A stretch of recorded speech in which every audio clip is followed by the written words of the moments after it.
যোৱাকালি প্ৰতিবেদন দিছে আৰু চৰকাৰে কালিৰ ভিতৰত যি প্ৰতিবেদনত যাক যাক দোষী কৰা হৈছে তাৰ ওপৰত ব্যৱস্থা ল'ব। যোৱাকালিৰ প্ৰতিবেদন দিছে, ফাইলটো মোৰ ওচৰত আহিছিলেও মই কাক কেনেকৈ কি ব্যৱস্থা ল'ব লাগে স্পেচিফিক সুধি পেলাই পঠিয়াইছোঁ। অহা কালিৰ ভিতৰত আপোনালোকে পাব। তাত কিছুমান প্ৰতিবেদনত GMCHখন কেনেকৈ ইম্প্ৰুভ কৰিব লাগে তাৰ বিষয়েও কৈছে।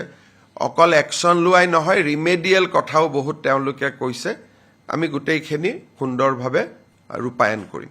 স্পেচিয়েল অপাৰেটিং প্ৰচিডিউৰ SOP কিবা তাতে SOP বুলি নহয়, তাত বহুত কথা কৈছে। আমাৰ